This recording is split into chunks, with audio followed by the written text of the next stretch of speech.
Akiteru was a high school boy with an unusual view of love. To him, affection wasn't something expressed through teasing or playful provocation. While others found joy in taunting the ones they liked, he believed sincerity carried far more weight. He preferred to treat those he cared about with warmth and kindness, convinced that genuine gestures spoke louder than jokes. Yet his heart betrayed him in curious ways.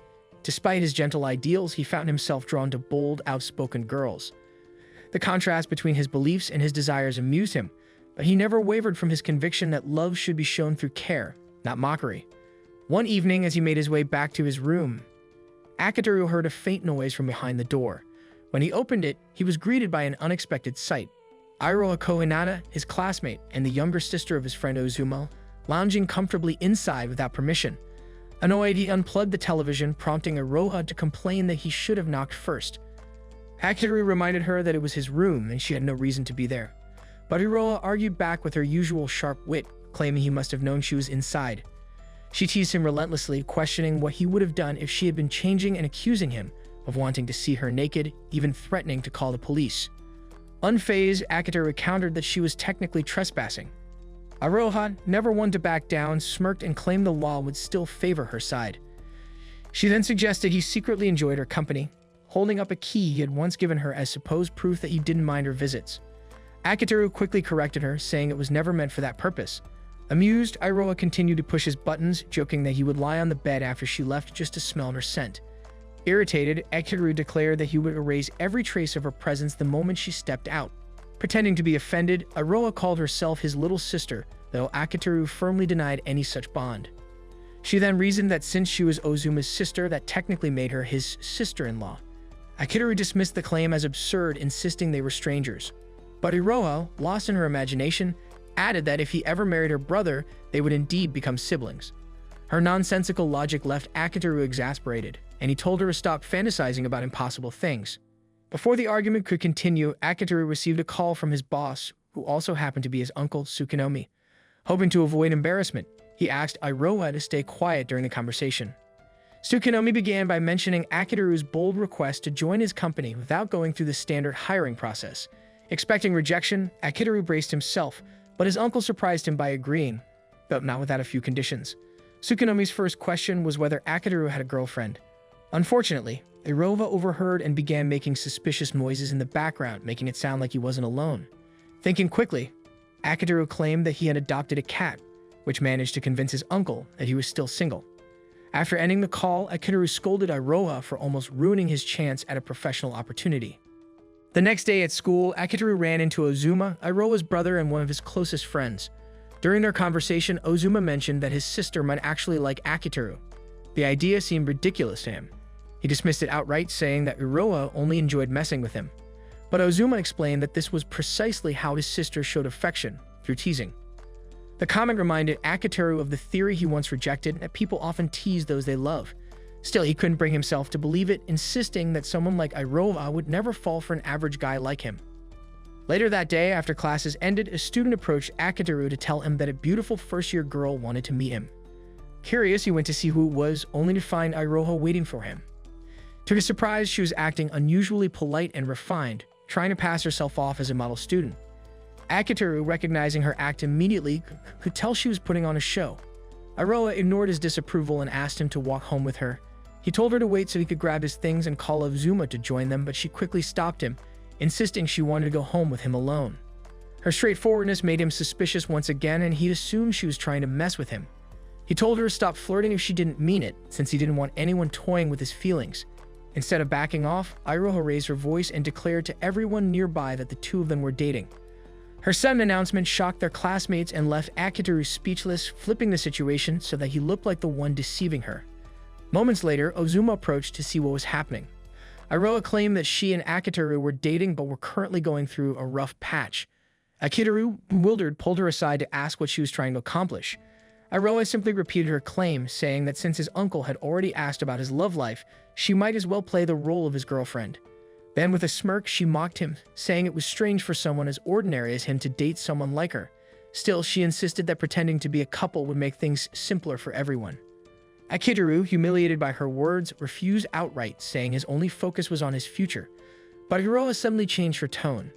She grabbed his arm and her voice trembling. told him he was so focused on his goals that he forgot about the people who cared for him. Her emotional shift caught him off guard, but before he could respond, she laughed it off and revealed that she was only joking. She mocked him for falling for it, teasing that he must have started believing her. Frustrated, Akiteru told himself never to trust anything she said again. That evening, Tsukinami invited Akiteru to a cafe for a meeting, mentioning that a third person would be joining them. During their discussion, Tsukinami praised the game Akiteru and his small development team had created, noting that it had already surpassed 1 million downloads. Akiteru, however, felt there was still plenty of room for improvement, comparing his team's work to that of major studios. Tsukinami reminded him that their accomplishment was extraordinary for such a small group. Eventually, Akiteru asked about the conditions Tsukinami had hinted at during their last conversation. Before answering, his uncle's attention drifted toward a waitress and he began flirting with her, making the woman visibly uncomfortable. Taking the chance to excuse himself, Akiteru went to the restroom only to accidentally bump into a girl who had entered by mistake. When he returned to the table, he realized that the same girl was the third person Tsukinami had mentioned earlier.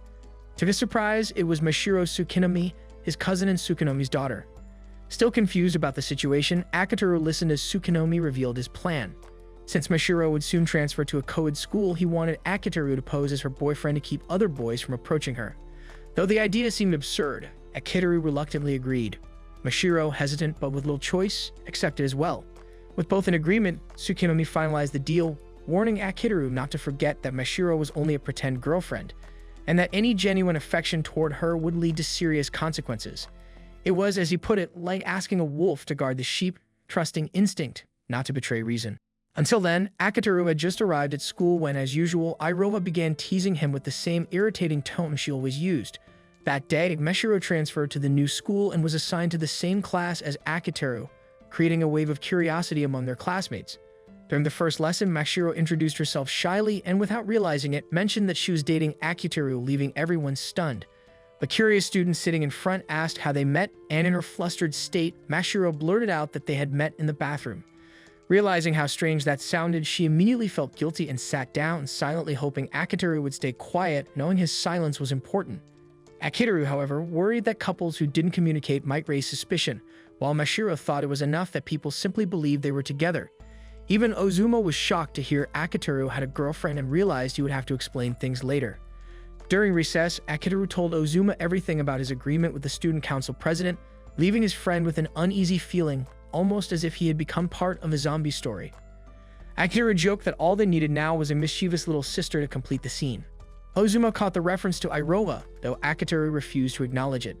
Meanwhile, Suzuki was surprised to learn that Akiteru had a girlfriend, since he always saw him with Iroha.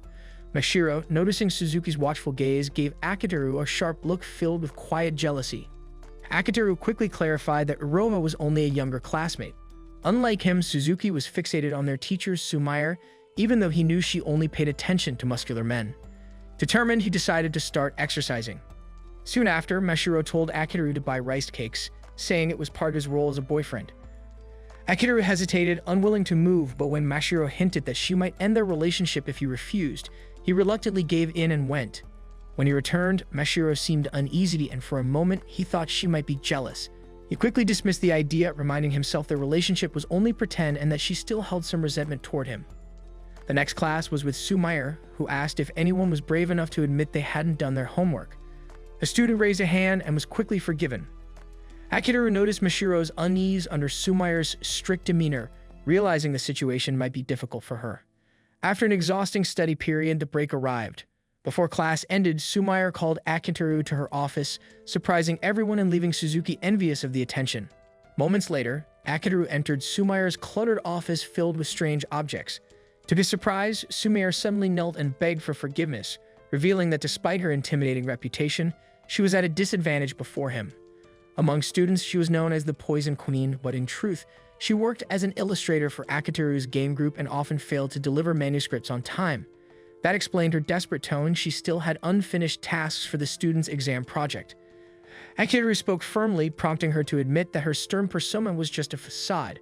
When he discovered her latest manuscript wasn't ready, he demanded a progress report instead of scolding her. Sumair refused to protect her image, irritating him enough to apply a shoulder massage technique that made her yelp and beg for forgiveness. It was almost absurd to see the school's most feared teacher acting so submissively before Akiteru. To understand why, it was necessary to look back. While developing the game project, Akiteru had visited several festivals searching for illustrators, but no one accepted his offer. Exhausted, he stopped at a booth selling adult stories and discovered the author was Sumire. Afraid her identity as a strict teacher might be exposed, she reluctantly joined the project. Since then, Akiteru had been able to obtain her manuscripts whenever needed, even though she often grew furious with him. Before returning to class, Akiteru warned her that if she failed to deliver again, he would expose her pseudonym. Overwhelmed with exam duties, Sumire sighed helplessly. Akiteru planned to rest before dealing with her again, but she kept provoking him, forcing him to cut her deadline in half. Before he left, Sumire asked about Mashiro. Akiteru explained the agreement with the president, and Sumire expressed sympathy, saying it must have been difficult for him. He assured her it was the best decision for the group. She mentioned that the school had informed her about Mashiro's past, that she had been bullied until she was forced to leave her old school. No one knew the full story, only that her classmates had abandoned her. Sumire asked Akiteru to take care of her, and he promised he already intended to. She tried to stall for time with compliments, but Akiteru noticed and ended the conversation. After school, Akiteru invited Mashiro to go home together, but she immediately refused. Remembering their act as a couple, she worried about what others might think. Ozuma suggested Akiteru find a way to get closer to her, but it wasn't easy, as Mashiro had shown clear dislike from the beginning. As Akiteru was about to leave, Iroha appeared and began teasing him again, wrapping her arms around him. The unexpected contact embarrassed him. She leaned close, whispering playful provocations that deepened his discomfort. He knew it was her usual mischief, yet he couldn't help wondering how someone her age could think of such things. What troubled him most was that while he and Mashiro were pretending to date, Iroha's behavior risked making everything look suspicious. If Mashiro saw them, things could become even worse. Trying to turn the situation around, Akiteru lifted Iroha onto his back, catching her off guard. His sudden move left her red-faced and flustered.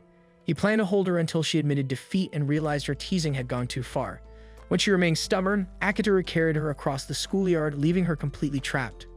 Overwhelmed, Iroha eventually apologizing to Akiteru for lying and provoking him earlier. Satisfied, Akiteru set her down, treating it as a lesson from her constant teasing. On their way home, Akiteru suddenly asked her how to approach a difficult girl. Surprised, she listened as he explained the agreement with the president. From that day on, Iroha decided to act as his advisor and help him win Mashiro over. The next morning, Akiteru behaved like an obedient companion, catering to Mashiro's every need, which only irritated her more. She thought his actions looked ridiculous, almost like a clown's performance. Feeling unfairly judged, Akiteru grew frustrated. While Mashiro continued to scold him, Iroha appeared once again to tease them both. Akiteru used the opportunity to reveal that the whole plan had been Mashiro's idea from the start.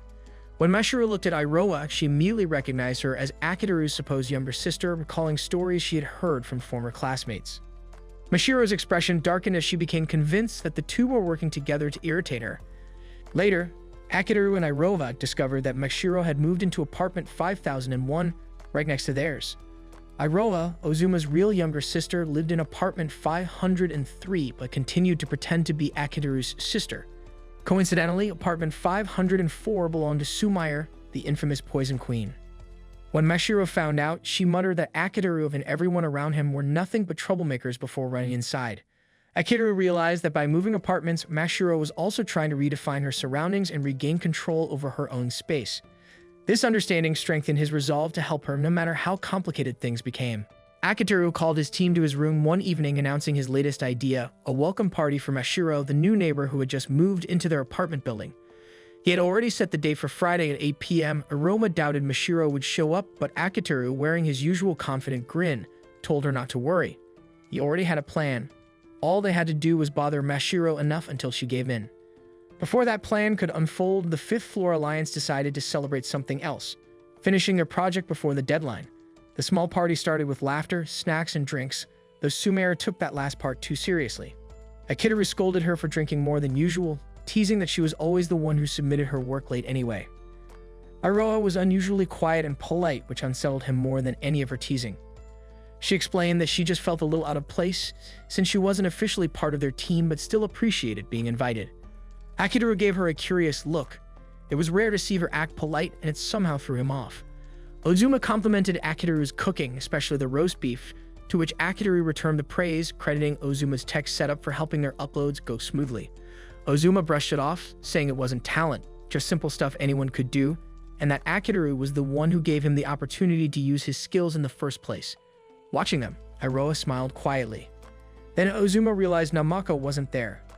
Akiteru explained that their scenario writer had personal deadline. Namako had joined the team after Akiteru sent a random fan letter inviting her to collaborate on their game. To his shock, she had actually replied and agreed. They'd never met in person, but she always seemed reliable and easy to talk to, unlike Sumair, who immediately protested when she realized he was talking about her. Drunk and dramatic, she tried to hug him, but he dodged. To get things back on track, Akiteru called everyone's attention and started discussing the plan for Mashiro's party. 6 days before the event, Akiteru made his first attempt to invite Mashiro by repeatedly ringing her doorbell. When she finally opened the door, he greeted her with his best grin, only for the door to slam shut in his face. Undeterred, he tried again on Sunday, but the doorbell had broken, so he stuffed her mailbox full of invitation letters instead. 4 days before the party, he passed her a note during class. Their back-and-forth scribbles quickly turned into Mashiro asking if this counted as bullying. He denied it, insisting he just wanted to invite her to dinner. She wasn't convinced, pointing out that her mailbox looked more like a trash can now. When he asked for her line ID, she immediately refused. By Monday, Mashiro was ignoring him completely. On Wednesday, he caught her at the elevator, reminding her about the party, but she accused him of stalking her. The next day at school, she scolded him for trying to invite her in public. Even so, Akiteru didn't give up. Later that day, he and Iroha went shopping for party supplies. Iroha got distracted by a stall offering free samples of cheese-stuffed sausages. She urged him to try one, but he refused, embarrassed. The saleslady mistook them for a couple and insisted he take one for his girlfriend. Blushing, he finally agreed, but as he reached for the sample, Iroha mischievously pulled it away, teasing him to beg for it. Seeing through her game, Akiteru decided to play along. The saleslady watched fondly, smiling at the couple. As they moved on, Akiteru asked how she could say, "I love you" to people so easily. Iroha said it came naturally when she genuinely cared. He compared her to Mashiro, who couldn't seem to be honest with her feelings. When he admitted he still hadn't gotten Mashiro to accept the invitation, Iroha teased that maybe he wasn't trying hard enough. She reminded him that when he really wanted something, he always found a way, like how he convinced both Ozuma and Sumair to join the project. Akiteru explained it was just because he saw potential in them. He hated seeing their talents wasted. Iroha smiled at that, saying his real gift was helping people bridge the gap between their wants and their dreams. While reaching for a can of tomato sauce on a high shelf, she lost balance, nearly falling, but Akiteru caught her in time. Laughing it off, she added that one of his best traits was making sure no one in their group took their freedom for granted. Maybe that was why everyone trusted him. Her words made him more determined than ever to bring Mashiro to the party. Meanwhile, in her apartment, Mashiro told herself there was no way he'd succeed. The day of the party finally came. Akiteru couldn't catch her during class, so he met up with Ozuma to confirm the preparations. Everything was ready. Confident, Akiteru declared that the operation to bring Mashiro to the party was officially starting. He caught up to her at the shoe lockers, apologizing and promising no more tricks. She didn't believe him. He offered to walk home together since they lived in the same building, but before he could say more, she sprinted off. He sighed, wondering how much she really hated him, then ran after her anyway. The plan depended on it. Mashiro, realizing he was still following her, ran faster, yelling for him to stop. He claimed he was just running home because he wanted to, which only made her more suspicious. Eventually, she stopped by the riverbank, out of breath. She told him to stop worrying about her. She didn't fit in with groups and didn't want to be dragged into his life. Akiteru frowned, asking where she planned to go. She never connected with anyone. He admitted he might have made mistakes, but said she should at least try to make friends. Before she could reply, Mashiro slipped and he lunged forward to catch her, both of them tumbling straight into the river. When she tripped again, he caught her, steadying her against him. Back on shore, he joked that they looked like matching drowned rats. To his surprise, Mashiro laughed for the first time, calling it the worst couple look ever. Akiteru smirked and teased that maybe the gods were blessing their fake relationship, to which Mashiro dryly replied that such gods deserved to die. He told her maybe if she kept praying, she'd start feeling better about herself. She muttered that praying wouldn't make people who hated her suddenly like her. Curious, he asked why she was so stubborn despite his efforts. Mashiro accidentally blurted out something about a deal he made with her father, then quickly took it back, saying she knew it wasn't his fault. She admitted she just didn't want him to hate her. Akiteru assured her no one hated her. She confessed that she was scared of not fitting in, of being ignored. Seeing her on the verge of tears, he told her it was okay to feel that way. He admitted he didn't stand out either, that he was just an ordinary person with average skills. She immediately disagreed, saying someone ordinary couldn't lead the Fifth Floor Alliance. Akiteru was surprised she knew about the group. Mashiro explained that her father often talked about the game since it earned good money. Akiteru corrected her. The profits just went back into development. She commented that he could easily be the most popular student in school, but he said no one even knew they made the game. He preferred it that way, keeping their success quiet so it wouldn't inflate anyone's ego. Mashiro smiled softly and called him weird. When they finally reached the apartment building, she still refused to attend the party, but thanked him for the invitation. Before she could enter her room, she noticed her door was unlocked. Akiteru stepped forward to check first. Together, they crept inside tense until confetti burst around them and cheers erupted. Mashiro stood frozen. Everyone from the 5th floor was there, yelling surprise. Akiteru sheepishly explained that this was actually his apartment. They just placed a fake divider to make it look like hers. Mashiro frowned, asking why they went so far when she didn't even consider them friends. Iroha admitted that none of them were really friends except for her and Ozuma, though she added she'd rather see them as a couple. Sumair immediately jumped in, creating an over-the-top romantic scenario between them until Akiteru hit her with a pillow. Iroha explained that they all just happened to live on the same floor and started doing things together naturally, especially because of the game. Mashiro noted that she already knew about it, and Iroha clarified she wasn't actually part of the dev team. Akiteru added that it was fine if Mashiro didn't think of them as friends yet. She could just think of them as her fake boyfriend's friends for now. He mentioned one missing member, Namako, who couldn't attend but was still an essential part of the group. Mashiro smiled faintly, finally agreeing to stay. By the end of the night, laughter filled the room. After the guests left, Iroha burst into Akiteru's room, nearly hugging him before he dodged. She got serious for a moment, praising him for pulling off the impossible, getting Mashiro to join. She thanked him for including her too, though she didn't say that she was secretly the voice actor for their game. Iroha reflected on her hidden role as the secret voice actor for the 5th Floor Alliance. None of the other members knew about her involvement, yet she was deeply grateful to be included in their gatherings as an outside participant. She felt a quiet happiness knowing that it had been Akiteru who first discovered and approached her, setting everything into motion. During one of their conversations, Akiteru decided to tell her about the past. He remembered the day he first met Ozuma. Out of curiosity, he had approached him and asked if he could see the experiments Ozuma was working on. Ozuma agreed, but only if Akiteru promised to stop by occasionally to check on his progress. That simple deal marked the beginning of their friendship. Not long after, Akiteru's parents left to work in another city, and he moved into the same building as Ozuma. One afternoon, Akiteru saw Ozuma studying the floor tiles. When asked what he was doing, Ozuma explained that he was playing with numbers in his head, using the tiles as reference points. Akiteru offered to let him stay at his place, but Ozuma declined, saying his sister would be home soon. Moments later, Iroha appeared, confused to see Ozuma waiting outside. Ozuma introduced him as his friend, neighbor, and classmate. Iroha looked surprised. She had never expected her brother to have a friend. Akiteru remembered her as quiet and polite, far different from the outspoken girl she would later become. The next day, Akiteru brought up Iroha, curious since Ozuma had never mentioned her and she was rarely seen around the building. Before he could continue, Sumair entered the classroom, drawing attention because many students believed she had been suspended. She approached Akiteru and Ozuma, asking to speak privately. Away from the others, she casually offered them candy, which Akiteru pointed out was against school rules.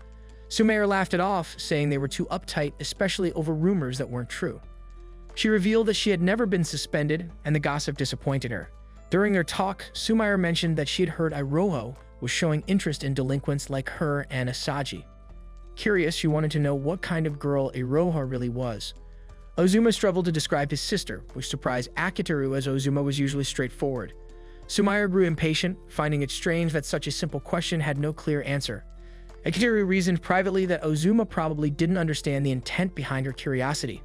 Sumair eventually admitted that Asaji had noticed Iroha's apparent interest in their group, though she concluded that Iroha was likely just a typical honor student. Still, she confessed that if Iroha ever approached them, they would welcome her. After she left, Akiteru asked Ozuma why describing his sister had been so difficult. Ozuma confessed that they hardly spoke and shared little more than blood ties. Their parents were rarely home and their relationship had grown distant. Concerned, Akiteru decided to help somehow. He invited Ozuma to play games after school, hoping to bring him out of his isolation. When Akiteru arrived at Ozuma's apartment, he was surprised to find no television in the living room. Ozuma explained that he spent most of his time in his room, which turned out to be a chaotic mess of scattered tools, papers, and gadgets. He insisted that he liked it that way. It helped him think. As they set up the game console, Akiteru noticed Ozuma's custom-built computer and admired his technical skill. While they played, Akiteru heard Iroha come home. Curious, he excused himself under the pretense of using the bathroom and approached her room. It sounded as if she were talking to someone. Before he could make out the words, Iroha suddenly opened the door, catching him off guard. Startled, she nearly screamed, but Akiteru quickly covered her mouth and pulled her inside to prevent attention. Once she realized who he was, she struck him across the face. Mistaking his intentions, she accused him of sneaking into their apartment to eavesdrop, even wondering if he was stalking her. Before he could explain himself, her phone rang and she answered briefly before hanging up. The tension between them grew. Akiteru confronted her about her rumored connection with delinquents, but Iroha dismissed his concerns, insisting it was none of his business.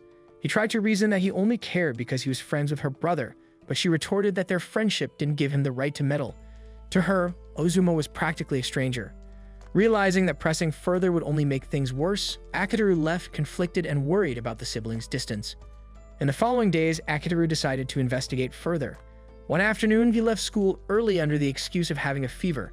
The heat was stifling, so he stopped by a vending machine for water. Continuing his search, he heard a girl singing and playing the guitar. Recognizing her as Asagi, he approached. Asagi noticed his uniform and teased him for skipping class, but before he could respond, the oppressive heat overwhelmed him and he collapsed.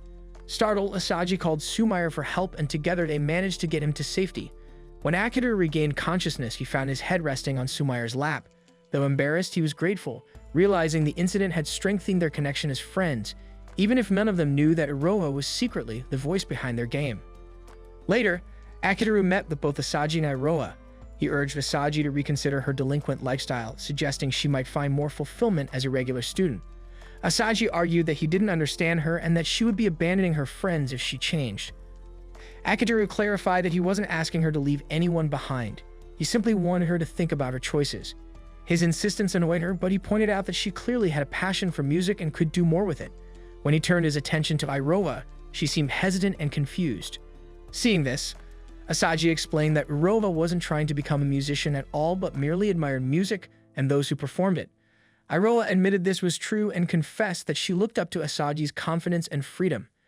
Akiteru misunderstood at first, thinking they might be romantically involved, but the truth quickly became clear. Asagi then revealed that Iroha's home life was far stricter than anyone realized. Though she had access to technology, her mother forbade her from enjoying herself or developing hobbies. Iroha quietly confirmed this, admitting that her current actions were acts of quiet rebellion. She confessed that she didn't know what she truly wanted, having always lived under her mother's expectations. Hearing this, Akiteru felt the strong resolve take root. Both Iroha and Ozuma lacked freedom to explore their potential, while Asagi and Sumire were misunderstood for their choices despite their talents. He decided that he would find a way for all of them to pursue their passions freely while maintaining their studies. Though Asagi accused him of meddling, Akiteru remained determined, believing it would benefit everyone, including Ozuma. That night, inspiration struck.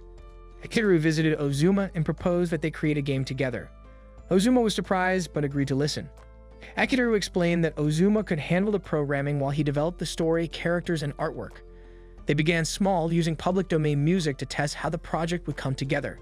As they worked, Ozuma confessed that he enjoyed collaborating with Akiteru. For once, his ideas had meaning beyond personal curiosity. Akiteru shared that sense of fulfillment, proud of what they were creating. He already knew who would be the perfect testers for their project: Iroha and Asagi, the two people who had unknowingly inspired it all. They invited Asagi and Iroha to test their game. At first, Asagi seemed more distracted by the messy room than the game itself, but as she played, her focus sharpened, her expression softening into genuine interest. When the session ended, she bluntly called the game average. She criticized the music for sounding cheap, yet admitted that the gameplay was fun enough to make up for it. Akiteru explained that gameplay was the soul of every good game. He compared it to rock, paper, scissors, simple, complete, with clear rules and an obvious goal. That simplicity, he said, was the foundation of game design. Even with a small budget, they could still make something truly entertaining. He shared his dream of creating such games and thanked Ozuma, whose programming skill made it possible. Still, their biggest issue was music. Using free tracks wasn't enough. He wanted something original and professional. Asagi narrowed her eyes, suspecting what he was leading to. Sure enough, Akiteru asked if she'd like to help with the project. Iroha, startled by the offer, hesitated, but Akiteru reassured her there was plenty of work for everyone. Though Asagi tried to hide her excitement, Akiteru revealed that he had already contacted Otoi and gotten her approval. A spark lit in Asagi's eyes as she encouraged Iroha to join, saying it could free them from their dull routines. To everyone's surprise, Iroha refused. She apologized to Asagi for involving her in her personal issues and promised not to bother her again about joining the delinquents.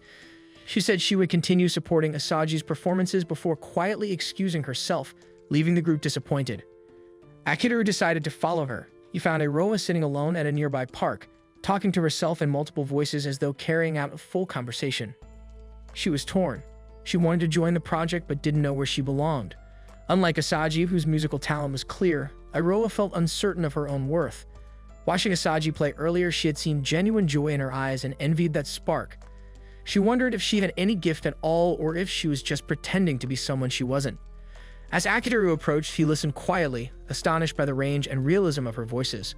When Iroha finally noticed him, she panicked and hid behind the bench, mortified. Akiteru quickly assured her that he wasn't weirded out, only amazed. Though skeptical, she listened as he explained how impressed he was by her ability to switch between personalities so naturally. Iroha shyly admitted that voice acting had started as a hobby. She loved anime and cartoons as a child and began mimicking the characters for fun. But her mother disapproved, insisting she focus on studying. Iroha never understood why. It only made her feel guilty. When her mother eventually banned television, she began creating her own characters in secret. She soon realized she wasn't creative enough to invent new stories, so she started basing them on real people instead. Akiteru understood now why her characters felt so lifelike. He praised her for being able to improvise so well without a script. Iroha asked if he had a theater background, but he said no, his mother was a makeup artist and he had spent time observing her work. From that, he learned to read people, and he could see that Iroha had a natural grasp of human emotion. He also realized she would probably never pursue her gift, afraid of defying her mother. When he brought up Ozuma, Iroha admitted they'd grown distant and that she believed he no longer cared about her. Akiteru concluded that she was waiting for someone to save her, and she quietly agreed. That's when Akiteru promised he would be the one to change her life.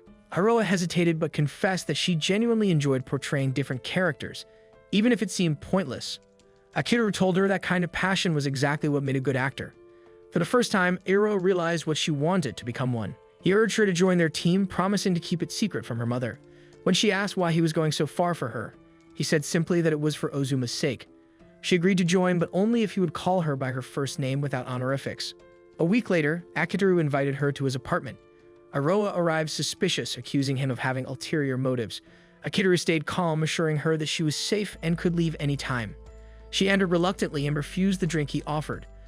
Then she noticed the stack of acting textbooks on his desk. He explained that he bought them for her so she wouldn't need to spend her own money, and that keeping them there would prevent her mother from finding them. Realizing his sincerity, Iroha apologized for doubting him and thanked him sincerely. Akiteru soon created a training schedule. They started with vocal warm-ups, watched acting lessons online, and analyzed movies together. Iroha practiced dubbing by muting anime scenes and reciting the lines herself. One day, Otoy invited them over, excited to show them her completed studio. She led them to her family's old storehouse, which she had transformed into a recording space for their projects. Akiteru was amazed, and Otoy credited his encouragement for her motivation. Inside, Iroha asked if she could test the recording booth. Otoy agreed, though she seemed doubtful when Akiteru said Iroha could handle all the voices in the game herself. Iroha stepped into the booth and began recording. Her performance was flawless, each character distinct and expressive. By the time she finished, evening had fallen and Otoy was speechless at her versatility. Akiteru grinned, joking that he was her producer and manager, though he admitted her skill had always been there.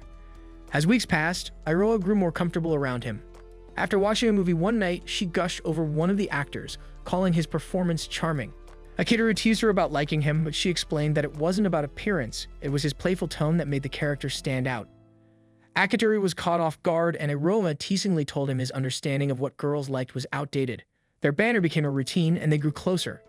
Iroha confessed she was starting to understand why Ozuma admired Akiteru so much. Ozuma had once described him as a guiding star, someone who lit up his path. Akiteru was touched, though Iroha jokingly pointed out how his last name even sounded like star. She mentioned that Ozuma seemed happier lately, spending all his time developing the game. She believed Akiteru's friendship was the reason for that. Akiteru humbly denied it, saying he only did what any friend would. Before she left that night, he handed her a present, a new headset, and a spare key to his apartment. He told her she was always welcome to come by to practice or watch movies. Iroha was deeply moved, realizing she finally had a place where she could be herself. In the present, Iroha often looked at the key fondly, cherishing the memories tied to it. Akiteru would joke about her constantly borrowing his things, and she would remind him that he had allowed it.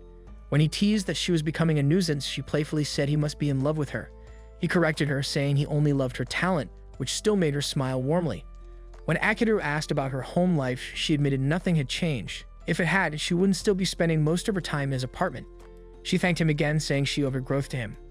Akiteru disagreed, insisting she would have been discovered sooner or later, just like Asaji, who had been scouted after their first game and was now pursuing a music career in the United States. Iroha told him to accept people's gratitude instead of denying it. Akiteru realized she had come to remind him how much he meant to those around him. As he looked up at the sky, Iroha suddenly hugged him from behind. He admitted that her embrace was comforting. She then confessed that she wanted to be more than just his friend's little sister, but Akiteru gently reminded her that they weren't that close. Trying to hide her disappointment, Iroha listened as he explained that with Mashiro joining the team, things would change. He wanted everyone to grow together as equals, suggesting they'd go shopping as a group. Though surprised, Iroha agreed, realizing that their small circle had truly become something special. Turns out Akiteru's plan was simple. He wanted everyone to go shopping together. Iroha immediately guessed that Ozuma would refuse and Sumire might also decline since they were all her students. However, she was fairly confident that Mashiro would come along, and she suspected that Mashiro had a crush on Akiteru. Fired up by the idea, Iroha decided that today would be a battle between her and Mashiro, determined not to lose. When the group gathered, only Akiteru, Iroha, and Mashiro showed up. Iroha scolded Akiteru for being late, and Mashiro unexpectedly sided with her. Akiteru couldn't help but notice how well the two got along whenever they teamed up against him. Then out of nowhere, Iroha linked arms with him, leaving him completely flustered. She acted as if it was totally normal, saying friends often did that, but Akiteru silently protested that such things were usually done only between girls. Iroha, however, seemed oblivious to how forward she was being, acting as though this was just how girls interacted. Before Akiteru could say anything, Mashiro shyly linked arms with his other side, insisting that if it was normal, she should do it too. Akiteru tried to tell her it wasn't, but Mashiro refused to believe him. Iroha couldn't stop laughing at the sight of the three of them walking together, teasing that they looked like a proper harem.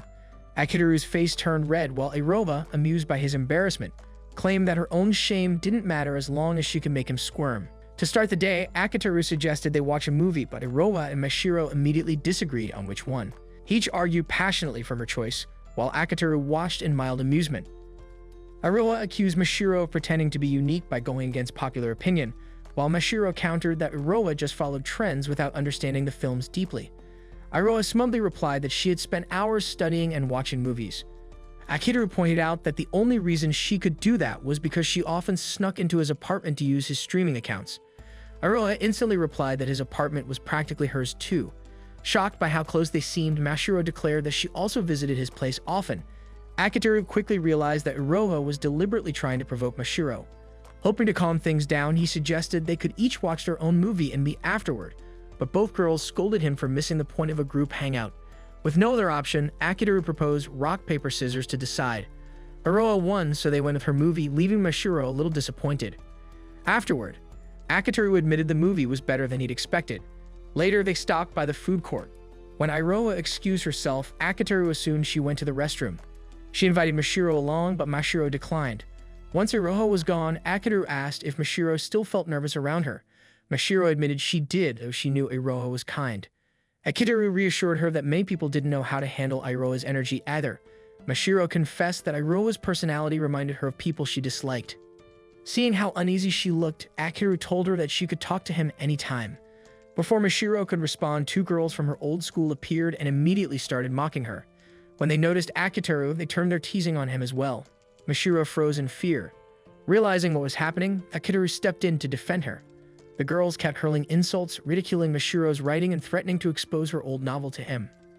Having heard enough, Akiteru stood up and ordered them to stop. The girls tried to intimidate him, claiming they had a strong friend nearby, but Akiteru shot back that he had far scarier allies. Remembering how terrifying Sumire could be, he knew he wasn't bluffing. Seeing his confidence, one of the bullies whispered to the other that they should leave. They ran off just as Iroha returned. Akiteru checked on Mashiro and asked if those girls were the reason she had stopped going to school. Mashiro quietly confirmed it but refused to talk about the novel. Then without warning, she ran off. Iroha urged Akiteru to chase her, and they decided to split up. After running in circles, Akiteru stopped to think. Remembering Mashiro's earlier interest in a shark movie, he guessed that's where she might have gone. Sure enough, he found her in the theater watching the movie alone. Sitting beside her, he noticed her eyes fixed on the screen. During the film, Mashiro remarked bitterly that the cheerleader who just died had bullied an otaku boy and deserved it. Her tone betrayed deep emotional scars. She then asked why Akiteru had followed her, accusing him of lying and stalking her. Realizing how harsh she sounded, she apologized right away. Akiteru stayed calm, thinking that her anger was at least better than silence. He tried to understand her feelings, imagining the things she might have wanted to say to her bullies. Slowly, Mashiro opened up. She explained that she had always been bad at talking to people and often spent time alone.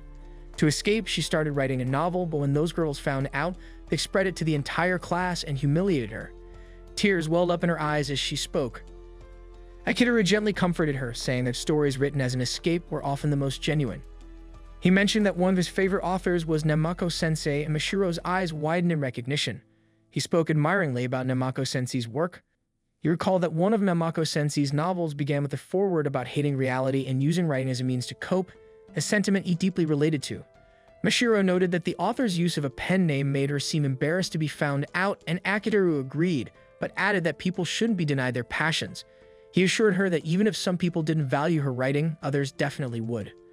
Mashiro nodded but admitted that Iroha still made her uneasy because she reminded her of her bullies. Akiteru gently patted her head, telling her that while Iroha might seem similar, she was nothing like them. He promised that if Iroha ever upset her, she could always rely on him. She smiled faintly and took his offered hand.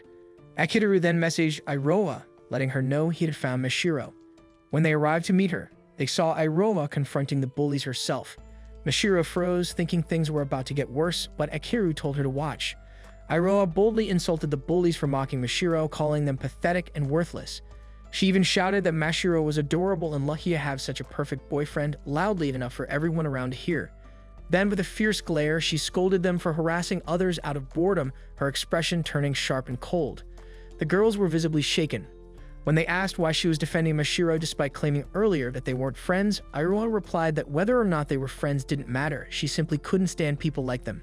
Just as she was about to hit one of them, Akiteru stepped in and stopped her. Iroha glared at him, and though he knew she wouldn't actually attack, her expression was intimidating enough to make him uneasy. He repeated his warning, telling the bullies never to bother Mashiro again. Terrified, they bowed several times before fleeing. Iroha thanked Akiteru for showing up when he did, admitting that she didn't know how to fight and would have had to fake a punch. He pointed out that she had looked genuinely furious, and she agreed, saying her past self never would have done that. Akiteru then asked Mashiro what she thought of the real Iroha. Iroha quickly apologized for butting in, but Mashiro also apologized for misjudging her. Realizing they had misunderstood each other, Mashiro asked if they could be friends. Iroha's face brightened instantly as she took Mashiro's hands in delight. That evening, Makoto treated Akiteru to dinner to thank him for cheering Mashiro up. He mentioned that Mashiro had made a new friend and asked if it was someone from the 5th Floor Alliance. Akiteru clarified that Iroha wasn't a member. Makoto then guessed that Iroha was the voice actor from his previous game. Akiteru was surprised he figured it out since that information was supposed to be secret. Makoto explained that Mashiro had praised Iroha's acting, which helped him put the pieces together. He promised to keep her identity private, knowing that her mystery added to her charm. Then Makoto suddenly asked if Iroha was Akiteru's girlfriend. Akiteru flatly denied it, and Makoto believed him. However, he also warned Akiteru not to become Mashiro's boyfriend either. Akiteru replied confidently that he wouldn't. He was sure Mashiro didn't see him that way. Makoto gave him a skeptical look but decided to drop it.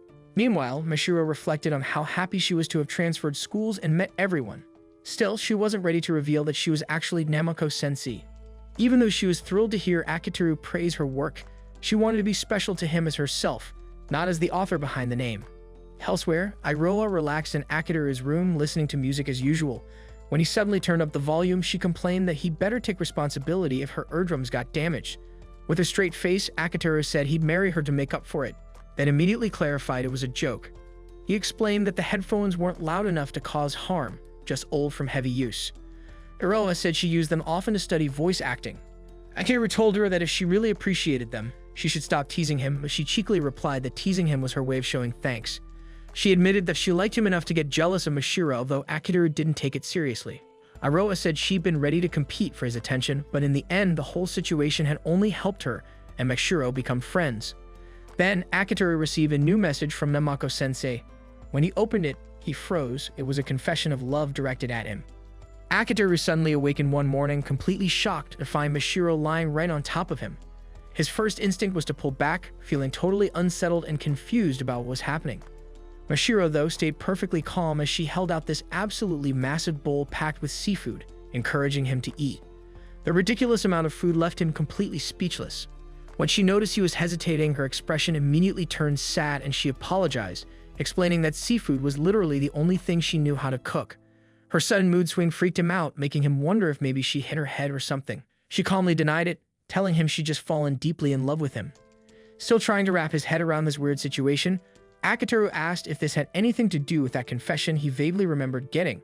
Mashiro set the bowl down and slid back into bed with him, insisting they should act like a normal couple. She started kissing him and pinning him down while he frantically tried to push her away. Only later did he realize the whole thing had just been a dream. In reality, he'd been shoving a popsicle into his own mouth. After taking a moment to process everything, he sighed hard, bit into the popsicle, and sat up. Iroha was standing right in front of him, explaining she was just trying to wake him up like any responsible junior would. He asked her to wake him properly next time, but she complained about how boring his reaction was, especially after being woken up by someone as cute as her. He told her not to whine, pointing out she should be grateful he wasn't some creep. Iroha then started biting into the popsicle while teasing him, wondering out loud what could possibly fluster him. He looked away when he noticed how sloppily she was wearing her uniform. She assumed he was checking out her chest, but he clarified he just couldn't stand how carelessly she dressed. When he asked why she'd shown up so early, she pointed at his digital clock, showing him he was already running an hour late.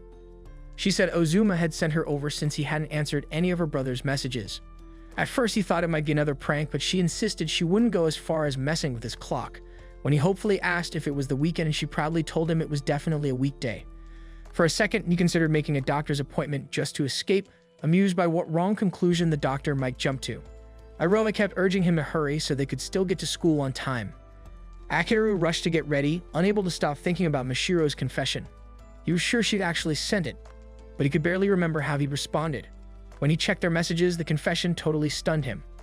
The tone didn't match the Mashiro who always acted like she hated him. He questioned whether her feelings could be real when her behavior said the opposite. Still, he knew he had to take it seriously since ignoring it could hurt her. He decided responding honestly was his best option. After getting ready, he and Iroha rushed towards school. At a crosswalk, she suggested he just relax and show up late. He insisted even one tardy could wreck his reputation. She argued one mistake wouldn't destroy anything, but he countered that he couldn't give Sumair any chance to lecture him about being late, especially since he was always nagging her about deadlines. She accepted that, then asked if he was okay being seen with her since Mashiro might get the wrong idea. The second Mashiro's name came up, Akiteru froze, which Iroha took as a perfect chance to tease him about accidentally attracting girls. She warned him that a so-called ladies' man who reached a certain age without ever spending the night with a girl would start losing his appeal. She grabbed his arm and playfully offered herself as practice, claiming it helped prepare him for his first time with Mashiro. Instead of getting flustered like she wanted, he just pulled away and called her a fool. Annoyed her plan didn't work, she got even more irritated when he teased that she should try sneaking into his room at night if she really wanted to catch him off guard. She shouted that she would. While Akiteru ran ahead towards school, Iroha watched him leave with a soft look, knowing their relationship couldn't move forward yet. He made it to his classroom before first period started. Mashiro was sitting by his desk, and he decided to try talking to her about the confession. She treated him like he was nothing but a nuisance and refused to acknowledge the message. She seemed even colder than usual. When he asked if he'd done something wrong, she said just hearing his voice made her sick. Shocked, he wondered if this was really the same girl who'd confessed last night. Hoping for clarity, he texted her. On his phone, she responded shyly, admitting she felt too embarrassed. But when he looked up, she kept glaring at him with that icy stare. When he checked his phone again, the version texting him seemed like a completely different person, one who wanted his attention. The constant back and forth left him stressed and confused. Sumair walked into the classroom, praising everyone for being on time even though she rarely met her own deadlines. Before starting the lesson, she reminded them drama nationals were coming up and encouraged everyone to join the drama club to boost the school's chances. Ozuma tapped Akiteru on the back, worried about how late he'd woken up. Akiteru said everything was fine and he'd just overslept. Ozuma thought he was pushing himself too hard and told him to slow down. Akiteru reminded him not to overwork either, saying the Fifth Alliance wouldn't survive without him. Ozuma then pulled out his phone to discuss the latest game story. Akiteru admitted he'd read it and thought it was terrible. Ozuma agreed and pointed out a confusing scene. Akiteru explained the story had been getting worse and even turned into a musical at the end. Both of them were stunned since the original game was horror, and the sequel should have been too. They wondered if Namako-sensei had run out of ideas. Akiteru felt everything could still be fixed with a proper conversation. A sharp glare suddenly caught their attention. Mashiro was staring at them from across the room. A flicker of jealousy went through her as she thought the two guys looked way too close to just be friends. She quickly dismissed it, but Akiteru noticed and felt even more strained. Dealing with Mashiro's mood swings, Namako-sensei's slump, and all the weird stuff happening in his life left him overwhelmed. He knew he needed to help Namako-sensei get back on track, or the Fifth Alliance might be at risk. Meanwhile, Iroha struggled to focus in class. Her mind kept drifting back to their walk that morning, even though she was usually disciplined and attentive. She'd also felt uneasy after seeing Mashiro's confession. When a classmate said someone was looking for her, she stepped outside and found Mashiro waiting. Since they were still in public, Mashiro put on a polite and gentle act. Iroha noticed but didn't play along. Mashiro mistook her neutral expression as playful behavior and acted timid like a shy animal. When Iroha didn't follow her lead, Mashiro realized she'd misread things and apologized, admitting she thought this kind of performance was normal among high school girls. Iroha found her awkwardness cute but moved the conversation elsewhere when she noticed other students watching. Mashiro admitted she was worried because Akiteru had arrived later than usual, wondering if Iroha knew why. Iroha tried explaining that Akiteru was human and not always predictable, but Mashiro argued he never broke his schedule. Her absolute certainty made Iroha uneasy. Mashiro added that she feared he might be sick. Iroha suggested asking him directly, but Mashiro confessed she was too embarrassed after recent events. She didn't say it outright, but Iroha knew she meant the confession. That also meant Akiteru hadn't responded yet, leaving Mashiro anxious. Iroha felt guilty not telling the full truth, unsure how Mashiro would react. Seeing her genuine concern, she decided to comfort her and explained Akiteru had just overslept from exhaustion and probably wasn't sick, especially since he was strict about his health. Relieved, Mashiro considered eating lunch alone so she wouldn't bother him. Iroha encouraged her to invite him anyway since he usually ate alone, but Mashiro insisted she didn't want to be a burden. Iroha thought if Mashiro acted this sweet in front of Akiteru, he'd fall for her instantly. When the bell rang, Mashiro returned to class but asked if they could talk again sometime. Iroha, surprised, agreed, saying they were friends and could meet any time. After she left, Iroha found herself worrying about Akiteru. During lunch, Akiteru sat alone. He planned to use the break to talk to Mashiro, but she immediately declined. Iroha soon joined him, cheerfully offering to eat together. He scolded her for being too friendly when he was supposedly dating Mashiro, and she argued most students barely knew who he was anyway. She urged him to enjoy lunch with a cute girl and even offered him a rolled omelette, which he refused. She grumbled he was no fun. He corrected her, saying sighing was actually good and suggesting she reflect on her own behavior since she made him sigh so often. When he brought up Mashiro, he explained that since Iroha had seen the confession, he'd been thinking seriously about how to respond. He tried approaching Mashiro, but she still rejected him. When he mentioned it was the first time anyone had ever confessed to him, Iroha felt offended.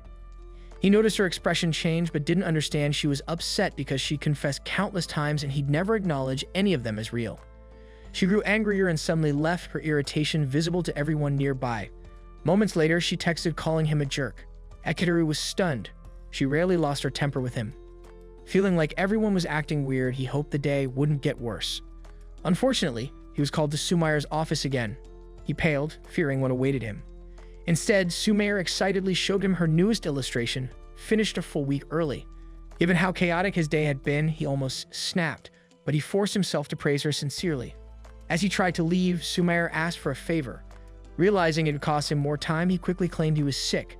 Believing him, she let him go. Once outside, he leaned against the wall, weighed down by everything that had happened. Confined to his bed, Akiteru lay frustrated by the time lost to illness.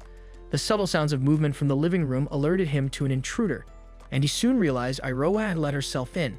He emerged to find her in the kitchen wearing an apron and cooking. She explained that she had heard he went home sick and came to check on him. Akiteru was immediately suspicious. Iroha usually dropped her polite school persona when they were alone, yet she was maintaining a facade of concern. Sensing his doubt, she assured him she wasn't planning any mischief and instructed him to return to bed while she finished his meal. He obeyed, and Iroha soon entered his room with a tray. She placed the food on his table but insisted on feeding him herself, claiming an obligation to look after him. She reasoned that his fatigue was likely worse than he admitted and reminded him of his own maxim that health was his greatest asset. She urged him to accept her care just this once to speed his recovery. Akiteru begrudgingly agreed. Iroha began spooning porridge to his mouth, carefully blowing on each bite to cool it. Akiteru marveled at the cliché unfolding before him, but was genuinely surprised by the quality of the food, eventually finishing the entire bowl. When she used a towel to gently wipe his mouth, he apologized embarrassed, but she reassured him of her sincere desire to help. She promised to clean up and leave immediately so he could rest. After she departed, Akiteru stared at the door, half expecting her to rush back in with a playful declaration that she was staying. When she didn't, he messaged her asking if he was being tricked. Her reply was unexpectedly harsh. He realized she was acting in opposition to Mashiro, who had been sweet via text but distant in person. Iroha, conversely, was sweet in person but cold in text. Both girls were perplexing him with their inconsistencies, and his headache returned as he tried to navigate the relationships. The phone rang. It was Ozuma. He claimed he knew Akiteru was stressed because of a heart rate monitor he had secretly installed. Akiteru called the idea creepy, but Ozuma laughed, clarifying it was a joke. He had simply seen Iroha arrive home and shut herself in her room, implying something had happened. Akiteru considered confiding in Ozuma, but decided it was too complicated, especially given Ozuma's ignorance of Mashiro's confession. Sensing the silence, Ozuma deduced the topic was sensitive and dropped it. They shifted to discussing Namako's latest scenario drafts. Akiteru proposed rejecting the draft in their group chat and tasked Ozuma with backing him up to ensure Namako understood the idea was genuinely unpopular. Ozuma agreed and told Akiteru to prioritize his health. Feeling substantially better, Akiteru decided he was well enough to work. By the following day, Akiteru felt fully recovered. He planned to finalize Iroha's voice recordings after school and message her about it. She responded by demanding he beg her to do the work. They argued over text until she finally relented. He then noticed Mashiro furiously typing on her phone, likely working on her novel. Despite wanting to repair their relationship, he felt compelled to catch up on the Fifth Floor Alliance's work. He hoped to give Mashiro a proper answer soon, but she wasn't creating opportunities to talk, and he feared he might be forced to reply via text if the standoff continued. During a break, Sumair intercepted him to confirm his fever was gone. Upon hearing he was fine, she insisted he follow her to show him something crucial. Remembering he had declined her previous attempts due to his workload, he agreed. In her counseling room, Sumair pleaded with Akiteru to save the drama club. The club faced disbandment unless they passed the regional preliminaries of the National High School Drama Fair. The principal, who held low regard for the club, had made this their final chance. Akiteru failed to see the problem, noting that disbandment would free up her time for their company's art. Sumair explained that her younger sister Midori was the club president. Although Akiteru couldn't recall meeting her, Sumair praised Midori's excellence, hinting that Midori handled the advisory duties, allowing Sumair to slack off and focus on drawing. However, if the drama club dissolved, Sumair would be reassigned to the competent girls' tennis team. That assignment would require actual work, eliminating her free time for art. Akiteru questioned how she could possibly coach tennis, and Sumair admitted she had used her formal persona to fake competence to the principal. Akiteru scolded her for prioritizing her image over reality, but acknowledged he hadn't helped to protect her productivity for their alliance. He asked if the drama club was truly in such a bad state. Sumair confirmed their situation was dire, promising to meet all her art deadlines if he helped them secure passage through the preliminaries. Though he chastised her again, reminding her that deadlines were non-negotiable, he eventually agreed to attend a practice session during lunch. The practice was held in a haunted classroom at the end of the fourth-floor hall. Peering inside, Akiteru recognized Midori, the school's top student and a prodigy who balanced perfect scores with club duties. He wryly remarked that a DNA test might be needed, as she was nothing like Sumair. He initially felt reassured by Midori's competence, but his optimism vanished when the dress rehearsal began. The girls performed stiffly in bizarre mushroom costumes. The acting was lifeless, the lighting ill-suited, and a misplaced gong that Midori struck repeatedly made the nonsensical script inaudible. When the play ended, Akiteru told Sumair he couldn't understand how the production was so fundamentally flawed. Sumair smiled, knowing seeing the practice would convince him of their impending failure. Midori, however, was thrilled, telling the members they had scored at least an 80. Unable to stay silent, Akiteru stepped forward and declared the performance terrible. The club was shocked. He explained that he couldn't let them believe they had done well when the quality was worse than an elementary school play. Midori tried to defend the club, insisting they were better than he thought, though she admitted their recent progress had stalled. Noticing Sumair, Midori commented on her sister's recent involvement. Sumair announced that with the competition approaching, she wanted to lead them to victory as their advisor. The girls were moved, and Sumair introduced Akiteru. Midori assumed he was a new member and tried to reject him, but Sumair corrected her, introducing him as their super producer. Midori complained that Akiteru looked plain and boring, but Sumair insisted he was a talented producer capable of elevating the club. Midori reluctantly accepted the idea but questioned his credentials. To Akiteru's horror, Sumair lied, claiming he had produced several hit Hollywood movies. The girls seemed to believe the fabrication and eagerly anticipated his advice. However, Midori then inquired about his relationship with Sumair, insinuating that Hollywood producers were known for illicit relationships with beautiful women, a category she believed Sumire fit. Akiteru immediately denied any romantic interest and declared he would not stay to be insulted. He turned to leave. The girls panicked and Sumire caught up to him near the stairs. He explained that while he could have helped, he refused to produce the entire effort, especially given Midori's hostility. Sumire tried to persuade him, but Akiteru pointed out the main issue was the actor's inability to perform, a skill he claimed he couldn't teach. He intentionally hid the fact that he could coach them, as doing so risked revealing Iroha's secret identity as their voice actress.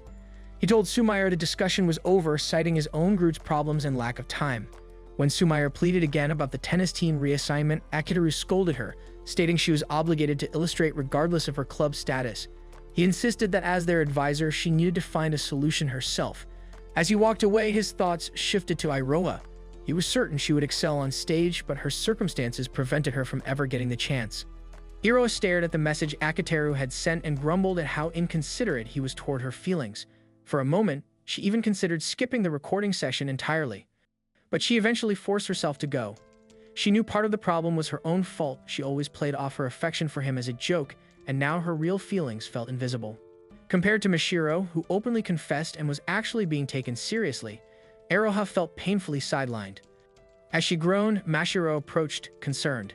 Startled, Iroha blurted out a question about why Mashiro was still by the lockers.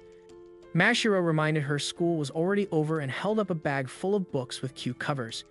Iroha blinked at the selection popular titles loved by casual readers. Mashiro admitted she used to dislike them but wanted to try new genres. She almost slipped up by referencing her work as an author but quickly told Iroha to forget it. Mashiro then invited her to walk home together. Iroha panicked internally. She needed to meet Akiteru at the park for their session. She claimed she had to go to her part-time job. Curious, Mashiro asked what job used her mouth. Iroha mischievously let the ambiguity hang, watching Mashiro's face turn bright red. Laughing, she teased Mashiro for thinking something indecent and reassured her it wasn't anything shady. She even invited Mashiro to come along, which only made Mashiro fluster and decline in a hurry. As they parted, Iroha couldn't help comparing herself to Mashiro again. Akiteru took Mashiro seriously. Meanwhile, she was always dancing around her own feelings.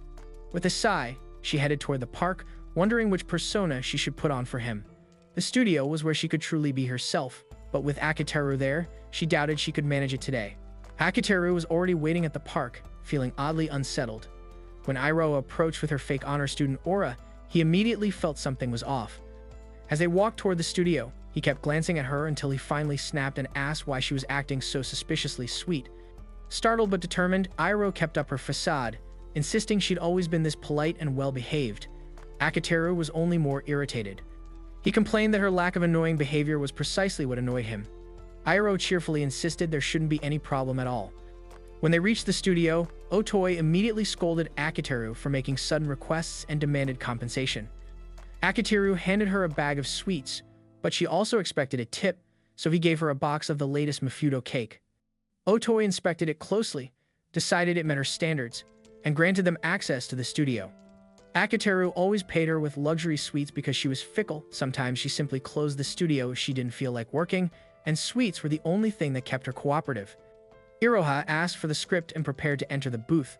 Otoi reminded Akiteru that most actors receive scripts days in advance and warned him that if he tried this with professionals, they refused to work with him. Akiteru admitted he knew, but he trusted Iroha's abilities. He also couldn't give her scripts early because her mother despised show business. Besides, Iroha only needed 5 minutes to perform perfectly. Akiteru observed her from the director's booth as Otoi prepared the recording. Today's session required Iroha to handle 5 characters, each with very different personalities. Iroha signaled she was ready, and Otoi began recording only for both of them to immediately notice something was wrong. Iroha's tone was stiff, prim, and completely unlike the brutish character described. Otoi stopped her and redirected her to a new character, but every attempt came out wrong. No matter how many times Otoi adjusted the instructions, Iroha delivered poor performances. Otoi eventually ended the session and asked Akiteru if Iroha was playing around. Akiteru went pale, realizing what was happening. He quickly apologized, insisting that Iroha could do better. Otoi, frustrated but understanding Iroha's talent, asked Iroha if she truly believed this was satisfactory. Iroha proudly declared she'd done great because she had tailored everything to Akiteru's preferences. Akiteru immediately grabbed the mic and scolded her. Realizing she had dragged her personal feelings into her work, he knew he was partly to blame, but he couldn't let her sabotage her own future. He was ready to keep lecturing her when Otoi shoved a candy into his mouth to shut him up. Seeing how shaken Iroha already was, Otoi declared the studio closed for the day. Iroha quietly packed up and left while Akiteru and Otoi watched. Akiteru thanked Otoi for stopping him. He had been too angry and might have said something unforgivable. Realizing there was more to the situation, Otoi demanded an explanation, especially since she had indirectly kissed him with the candy. Akiteru reluctantly explained how chaotic things had been between him and Iroha recently. Otoi laughed, amused at how fate had flipped the roles. Now he was the one being toyed with. She claimed she was an expert at playing with people but admitted she knew nothing about love. Still, she cared deeply about Iroha's talent and warned him she wouldn't forgive him if he ruined it. Otoi then spoke about her own path. She had an exceptional ear for sound and loved music, but she knew she wasn't suited for the spotlight. Instead, she embraced a supporting role. She could tell Iroha was a prodigy. Every performance radiated passion, discipline, and life. She wanted to nurture that talent for the rest of high school. Akiteru realized he wasn't the only one captivated by Iroha's abilities. Otoi finished her speech by threatening him again. If Iroha's dream shattered because of him, she'd make him pay. Her expression softened as she mentioned Mashiro. When Akiteru hesitated to comment on her, Otoi pointed out that he'd never struggled this much over how to handle a girl. He complained she wasn't listening to him, but she suddenly hugged him tightly. Akiteru tried to escape, but she asked if he could feel her heartbeat. She admitted that even if she didn't understand romance, being close to someone still affected her. That was just human. She implied that Akiteru was the same. He claimed relationships were pointless, yet Mashiro's confession had clearly shaken him, and Iroha's feelings were affecting him too. Akiteru finally understood. He'd mishandled everything by hoping Mashiro's confession would quietly disappear if he never answered it. He had thought ignoring it would keep the situation stable, but all he did was prolong the tension for everyone, especially Mashiro and Iroha. He thanked Otoi, who noted that the old spark had returned to his eyes. He apologized for wasting her time, but she brushed it off, though she expected more sweets next time. After leaving the studio, he messaged Mashiro, asking her to have dinner with him so he could finally give her an answer. They met in an upscale restaurant, and Akiteru chuckled at how nervous she was. Mashiro tried to insist her father could pay, but Akiteru assured her the evening was his treat. He recalled how Makoto once mocked him for being terrible with girls. He told Mashiro not to worry, he'd earned enough from the company to cover dinner. Mashiro reminded him she wasn't even part of the team, but Akiteru said that tonight's date was tied to work. She didn't need to think too deeply about it. She grew anxious about the wine, but he told her it was non-alcoholic. Mashiro relaxed.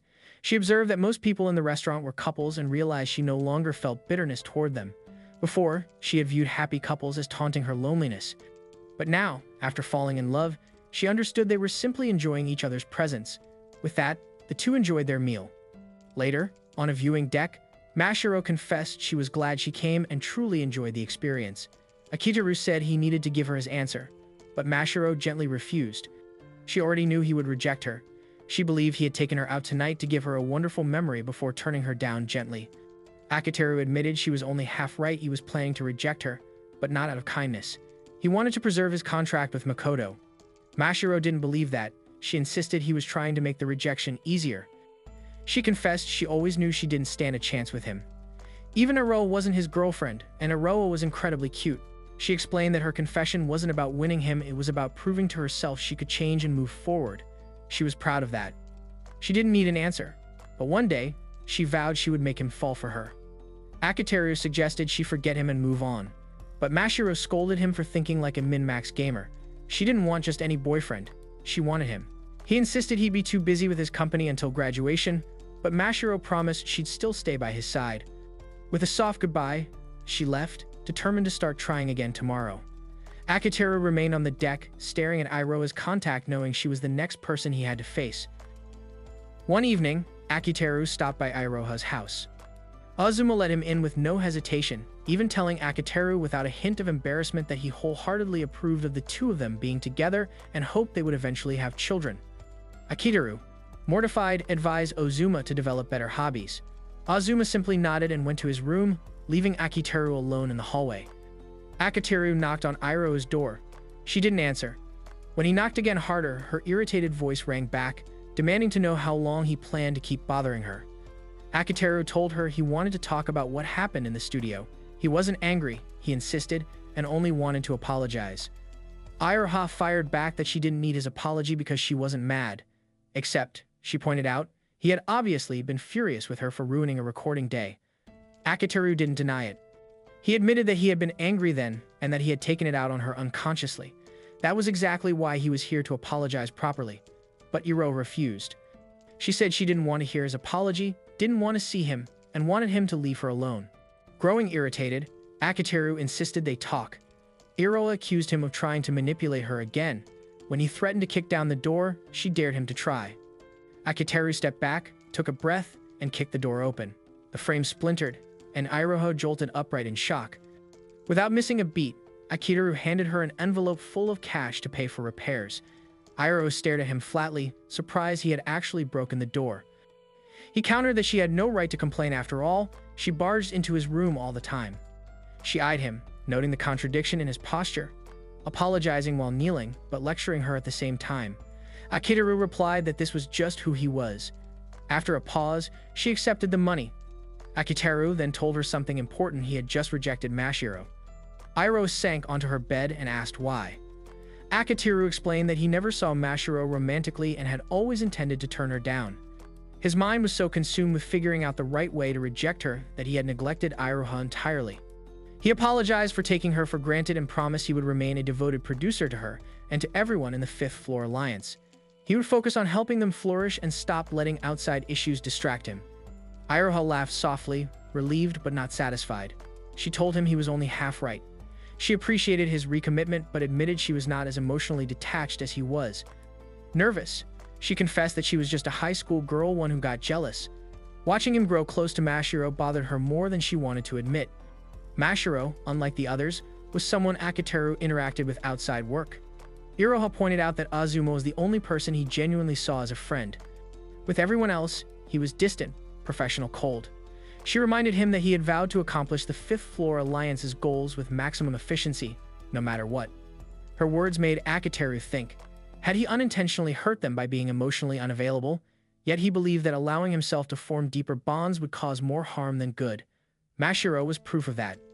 Iroha confessed that seeing him take Mashiro's confession seriously, even though he rejected her, made her feel strange. Akiteru tried to justify everything as part of his arrangement with Mikoto, but Iroha narrowed her eyes, hinting that she knew there was more to it. She quickly apologized, saying she understood his choices were for the group's benefit. Still, she admitted she couldn't stop feeling jealous of Mashiro because the two of them talked about things unrelated to work. She explained she acted out only so he would finally take her seriously and pay attention to her. Bowing her head, she apologized for her childish behavior. Akiteru blinked, stunned. He had never imagined Iroha capable of jealousy. After a moment of hesitation, he cautiously asked whether her jealousy was romantic. Iroha shot upright, then suddenly burst into laughter. She toppled backward onto the bed, then sat up again holding her phone. She had recorded every word. She replayed the clip, teasing him about being in love with her. Akiteru flailed in embarrassment, trying to deny everything, but she just kept replaying the audio.